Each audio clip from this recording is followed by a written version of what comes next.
ಹೆಚ್ಚಿನ ಡೀಟೇಲ್ಸ್ ಅನ್ನ ಕೊಡ್ತಾರೆ ನಮ್ಮ ಪ್ರತಿನಿಧಿ ಹನುಮಂತು. ನಮ್ಮ ಜೊತೆ ನೇರ ಸಂಪರ್ಕದಲ್ಲಿದ್ದಾರೆ. ಹನುಮಂತು, ಒಂದ್ ಕಡೆ ರಾಜ್ಯದಲ್ಲಿ ಕುಡಿಯುವ ನೀರಿಗೆ ಹಾಹಾಕಾರ ಶುರುವಾಗಿದೆ. ಅಲ್ಲಿರುವಂಥ ಜನಪ್ರತಿನಿಧಿಗಳು ಶಾಸಕರ ಮೇಲೆ ಆಕ್ರೋಶವನ್ನು ಹೊರಹಾಕ್ತಾ ಇರೋದು. ಈ ಮಧ್ಯೆ ಶಾಸಕರು ತಮ್ಮ ಸ್ವಪ್ರತಿಷ್ಠೆಗಾಗಿ ಸಚಿವ ಮಂತ್ರಿ ಆಗೋದಕ್ಕೋಸ್ಕರ ಈಗ ದೆಹಲಿಗೆ ತೆರಳಿರೋದು. ಎಐಸಿಸಿ ಅಧ್ಯಕ್ಷರು ಬೆಂಗಳೂರಲ್ಲಿದ್ದಾರೆ. ಇವತ್ತು ಸಂಜೆ ದೆಹಲಿಗೆ ಹೋಗ್ತಾ ಇರೋದು. ಸದ್ಯಕ್ಕೆ ಏನು ಡೀಟೇಲ್ಸ್ ಇದೆ?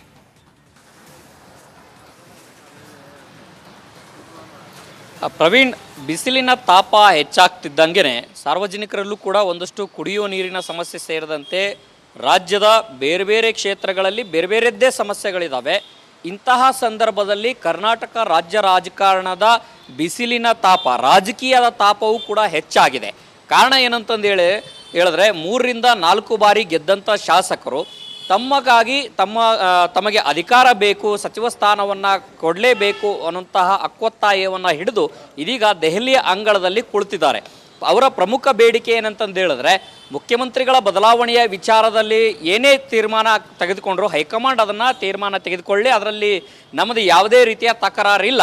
ಆದರೆ ಕರ್ನಾಟಕದಲ್ಲಿ ನಾವು 3 ರಿಂದ 4 ಬಾರಿ ಗೆದ್ದಂಥವರು, ಅನುಭವಿಗಳು, ಹಿರಿಯರಿದ್ದೇವೆ, ನಮಗೆ ಅವಕಾಶವನ್ನು ಮಾಡಿಕೊಡಬೇಕು. ಮತ್ತು ಈ ಹಿಂದೆ 2.5 ವರ್ಷ ಆದ ನಂತರದಲ್ಲಿ ನಮಗೆ ಅವಕಾಶ ಮಾಡಿಕೊಡುವಂಥದ್ದು ವಿಚಾರ ಆಗಿರ್ಬೋದು. ಕ್ಯಾಬಿನೆಟ್ ರೀಶಫಲ್ ಬಗ್ಗೆ ಒಂದಷ್ಟು ಭರವಸೆಗಳು ಸಿಕ್ಕಿದ್ವು. ಆ ಒಂದು ಹಿನ್ನೆಲೆಯಲ್ಲಿ ಈಗ ಅವಕಾಶ ಮಾಡಿಕೊಡಬೇಕು ಅನ್ನುವಂಥ ನಿಟ್ಟಿನಲ್ಲಿ ಒತ್ತಾಯವನ್ನು ಮಾಡ್ತಾ ಇದ್ದಾರೆ. ಈಗ ದೆಹಲಿಯ ಕರ್ನಾಟಕ ಭವನದಲ್ಲೂ ಕೂಡ ಬೆಳಗ್ಗೆ ಬ್ರೇಕ್ಫಾಸ್ಟ್ ಮೀಟಿಂಗನ್ನು ಮಾಡಿಕೊಂಡು ಹೈಕಮಾಂಡ್ ನಾಯಕರಿಗೆ ಕೊಡಬೇಕಾದಂತಹ ಮನವಿ ಪತ್ರಕ್ಕೆ ಎಲ್ಲ ಶಾಸಕರು, ಹೋದಂಥ ಶಾಸಕರು ಸಹಿಯನ್ನು ಹಾಕಿ ಹೈಕಮಾಂಡ್ ನಾಯಕರ ಮುಂದೆ ಎಐಸಿಸಿ ಅಧ್ಯಕ್ಷರು ಮಲ್ಲಿಕಾರ್ಜುನ್ ಖರ್ಗೆ ಅವರು ಬೆಂಗಳೂರಿನಲ್ಲಿದ್ದಾರೆ. ಇವತ್ತು ಮಧ್ಯಾಹ್ನದ ನಂತರ ದೆಹಲಿಗೆ ಹೋಗ್ತಾರೆ. ದೆಹಲಿಯಲ್ಲಿ ಸಂಜೆ ತಲುಪಿದ ನಂತರದಲ್ಲಿ ಎಐಸಿಸಿ ಅಧ್ಯಕ್ಷ ಮಲ್ಲಿಕಾರ್ಜುನ್ ಖರ್ಗೆ ಅವರನ್ನು ಭೇಟಿ ಮಾಡ್ತಾರೆ. ಜೊತೆಗೆ ಸುರ್ಜಿವಾಲಾ ಅವ್ರನ್ನ, KC ವೇಣುಗೋಪಾಲ್ ಅವ್ರನ್ನ, ಮತ್ತು ರಾಹುಲ್ ಗಾಂಧಿ ಅವರು ಸಮಯ ಕೊಟ್ಟರೆ ಅವ್ರನ್ನೂ ಕೂಡ ಭೇಟಿ ಮಾಡ್ತೀವಿ ಅನ್ನುವಂಥ ಮಾತುಗಳಿದ್ದಾವೆ. ಅಂದರೆ ಇಲ್ಲಿ ಶಾಸಕರಿಗೆ ರಾಜ್ಯದ ಜನರ ಮತ್ತು ಜನರ ಹಿತಾಸಕ್ತಿ ಅನ್ನೋದರ ಜೊತೆಗೆ ಹಿತಾಸಕ್ತಿಯನ್ನು ಮರೆತು ಸ್ವಹಿತಾಸಕ್ತಿ, ನಾವು ರಾಜಕಾರಣದಲ್ಲಿ ಇದ್ದೀವಿ ಹಾಗಾಗಿ ನಮಗೆ ಪವರ್ ಬೇಕು ಅನ್ನೋಂಥ ಲೆಕ್ಕಾಚಾರದಲ್ಲಿ ಇದ್ದಂತೆ ಕಾಣಿಸ್ತಾ ಇರುವಂಥದ್ದು. ಜೊತೆಗೆ ಇರುವಂಥ ಶಾಸಕರ ಮತ್ತು ಸಚಿವರೇನಿದ್ದಾರೆ, ಸಚಿವರ ಕಾರ್ಯವೈಖರಿ ಸರಿ ಇಲ್ಲ ಅನ್ನುವಂಥ ಕಾರಣಕ್ಕಾಗಿಯೇ ಕೆಲ ಸಚಿವರ ವಿರುದ್ಧ ಒಂದಷ್ಟು ದೂರುಗಳು ಕೂಡ ಹೋಗಿದ್ದಾವೆ ಅನ್ನುವಂಥ ಮಾಹಿತಿಗಳೀಗ ಲಭ್ಯ ಆಗ್ತಾ ಇರುವಂಥದ್ದು.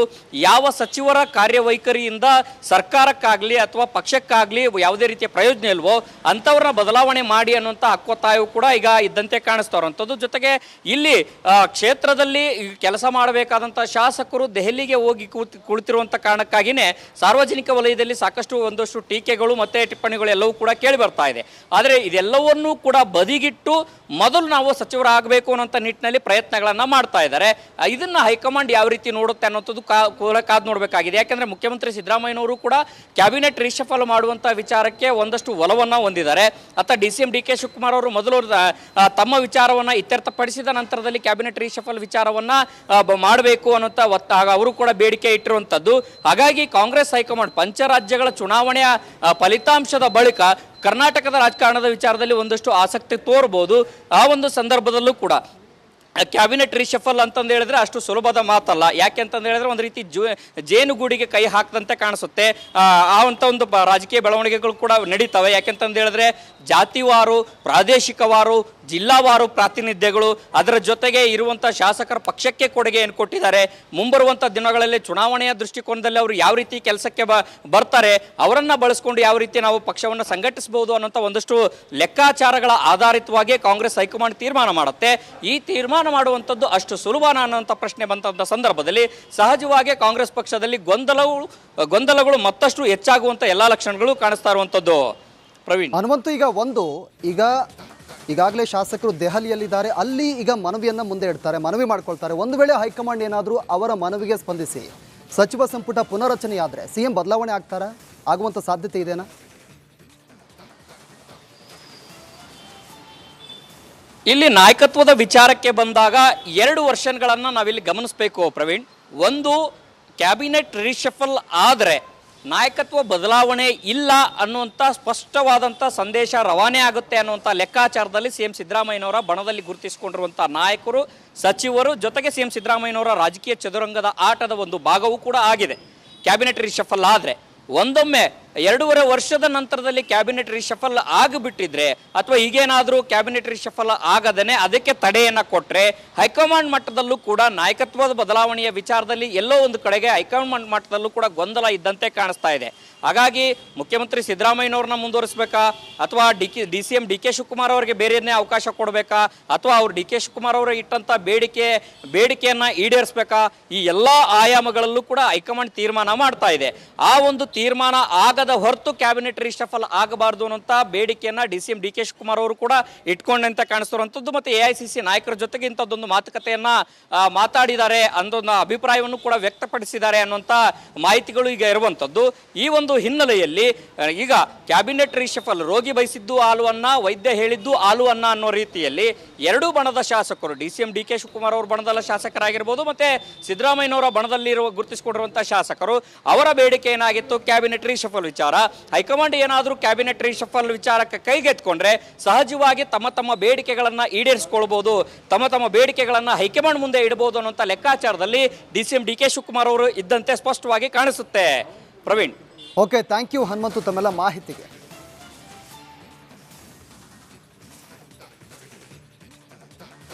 ನೋಡಿ, ಈಗಾಗಲೇ ದೆಹಲಿಯಲ್ಲಿ ಶಾಸಕರು ಬೀಡು ಬಿಟ್ಟಿರೋದು, ಬ್ರೇಕ್ಫಾಸ್ಟ್ ಮೀಟಿಂಗ್ ಕೂಡ ಮಾಡಿದ್ದಾರೆ.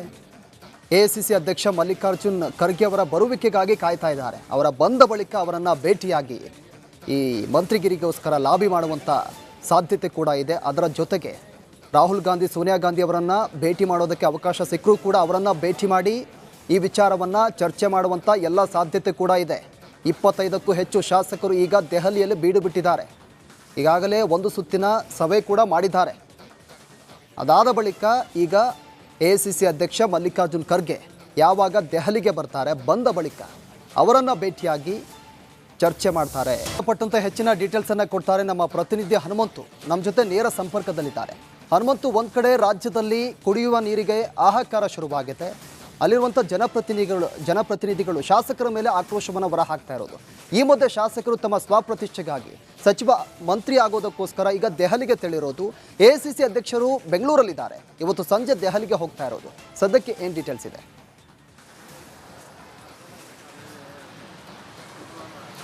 ಪ್ರವೀಣ್, ಬಿಸಿಲಿನ ತಾಪ ಹೆಚ್ಚಾಗ್ತಿದ್ದಂಗೆ ಸಾರ್ವಜನಿಕರಲ್ಲೂ ಕೂಡ ಒಂದಷ್ಟು ಕುಡಿಯುವ ನೀರಿನ ಸಮಸ್ಯೆ ಸೇರಿದಂತೆ ರಾಜ್ಯದ ಬೇರೆ ಬೇರೆ ಕ್ಷೇತ್ರಗಳಲ್ಲಿ ಬೇರೆ ಬೇರೆದ್ದೇ ಸಮಸ್ಯೆಗಳಿದ್ದಾವೆ. ಇಂತಹ ಸಂದರ್ಭದಲ್ಲಿ ಕರ್ನಾಟಕ ರಾಜ್ಯ ರಾಜಕಾರಣದ ಬಿಸಿಲಿನ ತಾಪ, ರಾಜಕೀಯದ ತಾಪವೂ ಕೂಡ ಹೆಚ್ಚಾಗಿದೆ. ಕಾರಣ ಏನಂತಂದೇಳಿ ಹೇಳಿದ್ರೆ 3ರಿಂದ 4 ಬಾರಿ ಗೆದ್ದಂಥ ಶಾಸಕರು ತಮಗೆ ಅಧಿಕಾರ ಬೇಕು, ಸಚಿವ ಸ್ಥಾನವನ್ನು ಕೊಡಲೇಬೇಕು ಅನ್ನುವಂತಹ ಅಕ್ಕೊತ್ತಾಯವನ್ನು ಹಿಡಿದು ಇದೀಗ ದೆಹಲಿಯ ಅಂಗಳದಲ್ಲಿ ಕುಳಿತಿದ್ದಾರೆ. ಅವರ ಪ್ರಮುಖ ಬೇಡಿಕೆ ಏನಂತಂದು ಹೇಳಿದ್ರೆ ಮುಖ್ಯಮಂತ್ರಿಗಳ ಬದಲಾವಣೆಯ ವಿಚಾರದಲ್ಲಿ ಏನೇ ತೀರ್ಮಾನ ತೆಗೆದುಕೊಂಡ್ರು ಹೈಕಮಾಂಡ್ ಅದನ್ನು ತೀರ್ಮಾನ ತೆಗೆದುಕೊಳ್ಳಿ, ಅದರಲ್ಲಿ ನಮ್ಮದು ಯಾವುದೇ ರೀತಿಯ ತಕರಾರಿಲ್ಲ. ಆದರೆ ಕರ್ನಾಟಕದಲ್ಲಿ ನಾವು 3ರಿಂದ 4 ಬಾರಿ ಗೆದ್ದಂಥವರು, ಅನುಭವಿಗಳು, ಹಿರಿಯರಿದ್ದೇವೆ, ನಮಗೆ ಅವಕಾಶವನ್ನು ಮಾಡಿಕೊಡಬೇಕು. ಮತ್ತು ಈ ಹಿಂದೆ 2.5 ವರ್ಷ ಆದ ನಂತರದಲ್ಲಿ ನಮಗೆ ಅವಕಾಶ ಮಾಡಿಕೊಡುವಂಥದ್ದು ವಿಚಾರ ಆಗಿರ್ಬೋದು. ಕ್ಯಾಬಿನೆಟ್ ರಿಶಫಲ್ ಬಗ್ಗೆ ಒಂದಷ್ಟು ಭರವಸೆಗಳು ಸಿಕ್ಕಿದ್ವು. ಆ ಒಂದು ಹಿನ್ನೆಲೆಯಲ್ಲಿ ಈಗ ಅವಕಾಶ ಮಾಡಿಕೊಡಬೇಕು ಅನ್ನುವಂಥ ನಿಟ್ಟಿನಲ್ಲಿ ಒತ್ತಾಯವನ್ನು ಮಾಡ್ತಾ ಇದ್ದಾರೆ. ಈಗ ದೆಹಲಿಯ ಕರ್ನಾಟಕ ಭವನದಲ್ಲೂ ಕೂಡ ಬೆಳಗ್ಗೆ ಬ್ರೇಕ್ಫಾಸ್ಟ್ ಮೀಟಿಂಗನ್ನು ಮಾಡಿಕೊಂಡು ಹೈಕಮಾಂಡ್ ನಾಯಕರಿಗೆ ಕೊಡಬೇಕಾದಂತಹ ಮನವಿ ಪತ್ರಕ್ಕೆ ಎಲ್ಲ ಶಾಸಕರು ಹೋದಂಥ ಶಾಸಕರು ಸಹಿಯನ್ನು ಹಾಕಿ ಹೈಕಮಾಂಡ್ ನಾಯಕರ ಮುಂದೆ AICC ಅಧ್ಯಕ್ಷರು ಮಲ್ಲಿಕಾರ್ಜುನ್ ಖರ್ಗೆ ಅವರು ಬೆಂಗಳೂರಿನಲ್ಲಿದ್ದಾರೆ. ಇವತ್ತು ಮಧ್ಯಾಹ್ನದ ನಂತರ ದೆಹಲಿಗೆ ಹೋಗ್ತಾರೆ. ದೆಹಲಿಯಲ್ಲಿ ಸಂಜೆ ತಲುಪಿದ ನಂತರದಲ್ಲಿ AICC ಅಧ್ಯಕ್ಷ ಮಲ್ಲಿಕಾರ್ಜುನ್ ಖರ್ಗೆ ಅವರನ್ನು ಭೇಟಿ ಮಾಡ್ತಾರೆ. ಜೊತೆಗೆ ಸುರ್ಜಿವಾಲಾ ಅವ್ರನ್ನ, KC ವೇಣುಗೋಪಾಲ್ ಅವ್ರನ್ನ ಮತ್ತು ರಾಹುಲ್ ಗಾಂಧಿ ಅವರು ಸಮಯ ಕೊಟ್ಟರೆ ಅವ್ರನ್ನೂ ಕೂಡ ಭೇಟಿ ಮಾಡ್ತೀವಿ ಅನ್ನುವಂಥ ಮಾತುಗಳಿದ್ದಾವೆ. ಅಂದರೆ ಇಲ್ಲಿ ಶಾಸಕರಿಗೆ ರಾಜ್ಯದ ಜನರ ಹಿತಾಸಕ್ತಿ ಅನ್ನೋದರ ಜೊತೆಗೆ ಹಿತಾಸಕ್ತಿಯನ್ನು ಮರೆತು ಸ್ವಹಿತಾಸಕ್ತಿ, ನಾವು ರಾಜಕಾರಣದಲ್ಲಿ ಇದ್ದೀವಿ ಹಾಗಾಗಿ ನಮಗೆ ಪವರ್ ಬೇಕು ಅನ್ನೋಂಥ ಲೆಕ್ಕಾಚಾರದಲ್ಲಿ ಇದ್ದಂತೆ ಕಾಣಿಸ್ತಾ ಇರುವಂಥದ್ದು. ಜೊತೆಗೆ ಇರುವಂಥ ಶಾಸಕರ ಮತ್ತು ಸಚಿವರೇನಿದ್ದಾರೆ ಸಚಿವರ ಕಾರ್ಯವೈಖರಿ ಸರಿ ಇಲ್ಲ ಅನ್ನುವಂಥ ಕಾರಣಕ್ಕಾಗಿಯೇ ಕೆಲ ಸಚಿವರ ವಿರುದ್ಧ ಒಂದಷ್ಟು ದೂರುಗಳು ಕೂಡ ಹೋಗಿದ್ದಾವೆ ಅನ್ನುವಂಥ ಮಾಹಿತಿಗಳೀಗ ಲಭ್ಯ ಆಗ್ತಾ ಇರುವಂಥದ್ದು. ಯಾವ ಸಚಿವರ ಕಾರ್ಯವೈಖರಿಯಿಂದ ಸರ್ಕಾರಕ್ಕಾಗಲಿ ಅಥವಾ ಪಕ್ಷಕ್ಕಾಗಲಿ ಯಾವುದೇ ರೀತಿಯ ಪ್ರಯೋಜನ ಇಲ್ವೋ ಅಂಥವ್ರನ್ನ ಬದಲಾವಣೆ ಮಾಡಿ ಅನ್ನುವಂಥ ಹಕ್ಕೊತ್ತಾಯವು ಕೂಡ ಈಗ ಇದ್ದಂತೆ ಇದ್ದಂತೆ ಕಾಣಿಸ್ತಾ ಇರುವಂಥದ್ದು. ಜೊತೆಗೆ ಇಲ್ಲಿ ಕ್ಷೇತ್ರದಲ್ಲಿ ಕೆಲಸ ಮಾಡಬೇಕಾದಂಥ ಶಾಸಕರು ದೆಹಲಿಗೆ ಹೋಗಿ ಕುಳಿತಿರುವಂಥ ಕಾರಣಕ್ಕಾಗಿಯೇ ಸಾರ್ವಜನಿಕ ವಲಯದಲ್ಲಿ ಸಾಕಷ್ಟು ಒಂದಷ್ಟು ಟೀಕೆಗಳು ಮತ್ತು ಟಿಪ್ಪಣಿಗಳು ಎಲ್ಲವೂ ಕೂಡ ಕೇಳಿ ಬರ್ತಾ ಇದೆ. ಆದರೆ ಇದೆಲ್ಲವನ್ನೂ ಕೂಡ ಬದಿಗಿಟ್ಟು ಮೊದಲು ನಾವು ಸಚಿವರಾಗಬೇಕು ಅನ್ನೋಂಥ ನಿಟ್ಟಿನಲ್ಲಿ ಪ್ರಯತ್ನಗಳನ್ನು ಮಾಡ್ತಾ ಇದ್ದಾರೆ. ಇದನ್ನು ಹೈಕಮಾಂಡ್ ಯಾವ ರೀತಿ ನೋಡುತ್ತೆ ಅನ್ನೋಂಥದ್ದು ಕಾದು ನೋಡಬೇಕಾಗಿದೆ. ಯಾಕೆಂದರೆ ಮುಖ್ಯಮಂತ್ರಿ ಸಿದ್ದರಾಮಯ್ಯನವರು ಕೂಡ ಕ್ಯಾಬಿನೆಟ್ ರೀಶಫಲ್ ಮಾಡುವಂಥ ವಿಚಾರಕ್ಕೆ ಒಂದಷ್ಟು ಒಲವನ್ನು ಹೊಂದಿದ್ದಾರೆ. ಅಥವಾ DCM DK ಶಿವಕುಮಾರ್ ಅವರು ಮೊದಲು ತಮ್ಮ ವಿಚಾರವನ್ನು ಇತ್ಯರ್ಥಪಡಿಸಿದ ನಂತರದಲ್ಲಿ ಕ್ಯಾಬಿನೆಟ್ ರೀಶಫಲ್ ವಿಚಾರವನ್ನು ಮಾಡಬೇಕು ಅನ್ನೋಂಥ ಅವರು ಕೂಡ ಬೇಡಿಕೆ ಇಟ್ಟಿರುವಂಥದ್ದು. ಹಾಗಾಗಿ ಕಾಂಗ್ರೆಸ್ ಹೈಕಮಾಂಡ್ ಪಂಚರಾಜ್ಯಗಳ ಚುನಾವಣೆಯ ಫಲಿತಾಂಶದ ಬಳಿಕ ಕರ್ನಾಟಕದ ರಾಜಕಾರಣದ ವಿಚಾರದಲ್ಲಿ ಒಂದಷ್ಟು ಆಸಕ್ತಿ ತೋರ್ಬೋದು. ಆ ಒಂದು ಸಂದರ್ಭದಲ್ಲೂ ಕೂಡ ಕ್ಯಾಬಿನೆಟ್ ರೀಶಫಲ್ ಅಂತಂದು ಹೇಳಿದ್ರೆ ಅಷ್ಟು ಸುಲಭದ ಮಾತಲ್ಲ. ಯಾಕೆ ಅಂತಂದು ಹೇಳಿದ್ರೆ ಒಂದು ರೀತಿ ಜೇನುಗೂಡಿಗೆ ಕೈ ಹಾಕದಂತೆ ಕಾಣಿಸುತ್ತೆ. ಅಂತ ಒಂದು ರಾಜಕೀಯ ಬೆಳವಣಿಗೆಗಳು ಕೂಡ ನಡೀತವೆ. ಯಾಕೆಂತಂದು ಹೇಳಿದ್ರೆ ಜಾತಿವಾರು, ಪ್ರಾದೇಶಿಕವಾರು, ಜಿಲ್ಲಾವಾರು ಪ್ರಾತಿನಿಧ್ಯಗಳು, ಅದರ ಜೊತೆಗೆ ಇರುವಂಥ ಶಾಸಕರ ಪಕ್ಷಕ್ಕೆ ಕೊಡುಗೆಯನ್ನು ಕೊಟ್ಟಿದ್ದಾರೆ. ಮುಂಬರುವಂಥ ದಿನಗಳಲ್ಲಿ ಚುನಾವಣೆಯ ದೃಷ್ಟಿಕೋನದಲ್ಲಿ ಅವರು ಯಾವ ರೀತಿ ಕೆಲಸಕ್ಕೆ ಬರ್ತಾರೆ, ಅವರನ್ನು ಬಳಸ್ಕೊಂಡು ಯಾವ ರೀತಿ ನಾವು ಪಕ್ಷವನ್ನು ಸಂಘಟಿಸಬಹುದು ಅನ್ನೋಂಥ ಒಂದಷ್ಟು ಲೆಕ್ಕಾಚಾರಗಳ ಆಧಾರಿತವಾಗಿ ಕಾಂಗ್ರೆಸ್ ಹೈಕಮಾಂಡ್ ತೀರ್ಮಾನ ಮಾಡುತ್ತೆ. ಈ ತೀರ್ಮಾನ ಮಾಡುವಂಥದ್ದು ಅಷ್ಟು ಸುಲಭನ ಅನ್ನೋಂಥ ಪ್ರಶ್ನೆ ಬಂದಂಥ ಸಂದರ್ಭದಲ್ಲಿ ಸಹಜವಾಗಿ ಕಾಂಗ್ರೆಸ್ ಪಕ್ಷದಲ್ಲಿ ಗೊಂದಲಗಳು ಮತ್ತಷ್ಟು ಹೆಚ್ಚಾಗುವಂಥ ಎಲ್ಲ ಲಕ್ಷಣಗಳು ಕಾಣಿಸ್ತಾ ಇರುವಂಥದ್ದು. ಪ್ರವೀಣ್, ಹನುಮಂತು, ಈಗಾಗಲೇ ಶಾಸಕರು ದೆಹಲಿಯಲ್ಲಿದ್ದಾರೆ. ಅಲ್ಲಿ ಈಗ ಮನವಿಯನ್ನು ಮುಂದೆ ಇಡ್ತಾರೆ, ಮನವಿ ಮಾಡ್ಕೊಳ್ತಾರೆ. ಒಂದು ವೇಳೆ ಹೈಕಮಾಂಡ್ ಏನಾದರೂ ಅವರ ಮನವಿಗೆ ಸ್ಪಂದಿಸಿ ಸಚಿವ ಸಂಪುಟ ಪುನರಚನೆಯಾದರೆ CM ಬದಲಾವಣೆ ಆಗುವಂಥ ಸಾಧ್ಯತೆ ಇದೆನಾ?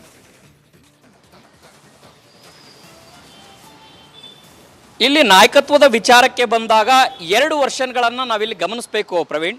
ಒಂದು, ಕ್ಯಾಬಿನೆಟ್ ರೀಶಫಲ್ ಆದರೆ ನಾಯಕತ್ವ ಬದಲಾವಣೆ ಇಲ್ಲ ಅನ್ನುವಂಥ ಸ್ಪಷ್ಟವಾದಂಥ ಸಂದೇಶ ರವಾನೆ ಆಗುತ್ತೆ ಅನ್ನುವಂಥ ಲೆಕ್ಕಾಚಾರದಲ್ಲಿ CM ಸಿದ್ದರಾಮಯ್ಯನವರ ಬಣದಲ್ಲಿ ಗುರುತಿಸಿಕೊಂಡಿರುವಂಥ ನಾಯಕರು, ಸಚಿವರು, ಜೊತೆಗೆ CM ಸಿದ್ದರಾಮಯ್ಯನವರ ರಾಜಕೀಯ ಚದುರಂಗದ ಆಟದ ಒಂದು ಭಾಗವೂ ಕೂಡ ಆಗಿದೆ. ಕ್ಯಾಬಿನೆಟ್ ರೀಶಫಲ್ ಆದರೆ ಒಂದೊಮ್ಮೆ 2.5 ವರ್ಷದ ನಂತರದಲ್ಲಿ ಕ್ಯಾಬಿನೆಟ್ ರೀಶಫಲ್ ಆಗಿಬಿಟ್ಟಿದ್ರೆ ಅಥವಾ ಈಗೇನಾದರೂ ಕ್ಯಾಬಿನೆಟ್ ರೀಶಫಲ್ ಆಗದೇನೆ ಅದಕ್ಕೆ ತಡೆಯನ್ನು ಕೊಟ್ಟರೆ ಹೈಕಮಾಂಡ್ ಮಟ್ಟದಲ್ಲೂ ಕೂಡ ನಾಯಕತ್ವದ ಬದಲಾವಣೆಯ ವಿಚಾರದಲ್ಲಿ ಎಲ್ಲೋ ಒಂದು ಕಡೆಗೆ ಹೈಕಮಾಂಡ್ ಮಟ್ಟದಲ್ಲೂ ಕೂಡ ಗೊಂದಲ ಇದ್ದಂತೆ ಕಾಣಿಸ್ತಾ ಇದೆ. ಹಾಗಾಗಿ ಮುಖ್ಯಮಂತ್ರಿ ಸಿದ್ದರಾಮಯ್ಯನವ್ರನ್ನ ಮುಂದುವರಿಸಬೇಕಾ ಅಥವಾ DCM DK ಶಿವಕುಮಾರ್ ಅವರಿಗೆ ಬೇರೆಯನ್ನೇ ಅವಕಾಶ ಕೊಡಬೇಕಾ ಅಥವಾ ಅವರು DK ಶಿವಕುಮಾರ್ ಅವರು ಇಟ್ಟಂಥ ಬೇಡಿಕೆಯನ್ನು ಈಡೇರಿಸಬೇಕಾ? ಈ ಎಲ್ಲ ಆಯಾಮಗಳಲ್ಲೂ ಕೂಡ ಹೈಕಮಾಂಡ್ ತೀರ್ಮಾನ ಮಾಡ್ತಾ ಇದೆ. ಆ ಒಂದು ತೀರ್ಮಾನ ಆಗದ ಹೊರತು ಕ್ಯಾಬಿನೆಟ್ ರೀಶಫಲ್ ಆಗಬಾರ್ದು ಅನ್ನೋಂಥ ಬೇಡಿಕೆಯನ್ನು DCM DK ಶಿವಕುಮಾರ್ ಅವರು ಕೂಡ ಇಟ್ಕೊಂಡಂತೆ ಕಾಣಿಸ್ತಿರುವಂಥದ್ದು. ಮತ್ತು AICC ನಾಯಕರ ಜೊತೆಗೆ ಇಂಥದ್ದೊಂದು ಮಾತುಕತೆಯನ್ನು ಮಾತಾಡಿದ್ದಾರೆ ಅನ್ನೋ ಅಭಿಪ್ರಾಯವನ್ನು ಕೂಡ ವ್ಯಕ್ತಪಡಿಸಿದ್ದಾರೆ ಅನ್ನುವಂಥ ಮಾಹಿತಿಗಳು ಈಗ ಇರುವಂಥದ್ದು. ಈ ಒಂದು ಹಿನ್ನೆಲೆಯಲ್ಲಿ ಈಗ ಕ್ಯಾಬಿನೆಟ್ ರೀಶಫಲ್ ರೋಗಿ ಬಯಸಿದ್ದು ಹಾಲು ಅನ್ನ, ವೈದ್ಯ ಹೇಳಿದ್ದು ಹಾಲು ಅನ್ನ ಅನ್ನೋ ರೀತಿಯಲ್ಲಿ 2 ಬಣದ ಶಾಸಕರು, DCM DK ಶಿವಕುಮಾರ್ ಅವರ ಬಣದ ಶಾಸಕರಾಗಿರ್ಬೋದು ಮತ್ತೆ ಸಿದ್ದರಾಮಯ್ಯನವರ ಬಣದಲ್ಲಿ ಗುರುತಿಸಿಕೊಂಡಿರುವಂಥ ಶಾಸಕರು, ಅವರ ಬೇಡಿಕೆ ಏನಾಗಿತ್ತು? ಕ್ಯಾಬಿನೆಟ್ ರೀಶಫಲ್ ವಿಚಾರ.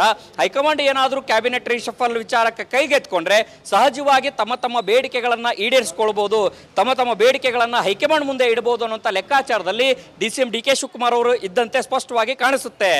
Praveen, okay, thank you Hanumanthu ತಮ್ಮೆಲ್ಲ ಮಾಹಿತಿಗೆ.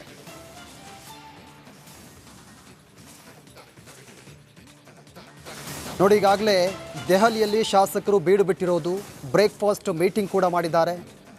AICC ಅಧ್ಯಕ್ಷ ಮಲ್ಲಿಕಾರ್ಜುನ್ ಖರ್ಗೆ ಅವರ ಬರುವಿಕೆಗಾಗಿ ಕಾಯ್ತಾ ಇದ್ದಾರೆ. ಅವರ ಬಂದ ಬಳಿಕ ಅವರನ್ನು ಭೇಟಿಯಾಗಿ ಈ ಮಂತ್ರಿಗಿರಿಗೋಸ್ಕರ ಲಾಬಿ ಮಾಡುವಂಥ ಸಾಧ್ಯತೆ ಕೂಡ ಇದೆ. ಅದರ ಜೊತೆಗೆ ರಾಹುಲ್ ಗಾಂಧಿ, ಸೋನಿಯಾ ಗಾಂಧಿ ಅವರನ್ನು ಭೇಟಿ ಮಾಡೋದಕ್ಕೆ ಅವಕಾಶ ಸಿಕ್ಕರೂ ಕೂಡ ಅವರನ್ನು ಭೇಟಿ ಮಾಡಿ ಈ ವಿಚಾರವನ್ನು ಚರ್ಚೆ ಮಾಡುವಂಥ ಎಲ್ಲ ಸಾಧ್ಯತೆ ಕೂಡ ಇದೆ. 25ಕ್ಕೂ ಹೆಚ್ಚು ಶಾಸಕರು ಈಗ ದೆಹಲಿಯಲ್ಲಿ ಬೀಡು ಬಿಟ್ಟಿದ್ದಾರೆ. ಈಗಾಗಲೇ ಒಂದು ಸುತ್ತಿನ ಸಭೆ ಕೂಡ ಮಾಡಿದ್ದಾರೆ. ಅದಾದ ಬಳಿಕ ಈಗ AICC ಅಧ್ಯಕ್ಷ ಮಲ್ಲಿಕಾರ್ಜುನ್ ಖರ್ಗೆ ಯಾವಾಗ ದೆಹಲಿಗೆ ಬರ್ತಾರೆ, ಬಂದ ಬಳಿಕ ಅವರನ್ನು ಭೇಟಿಯಾಗಿ ಚರ್ಚೆ ಮಾಡ್ತಾರೆ.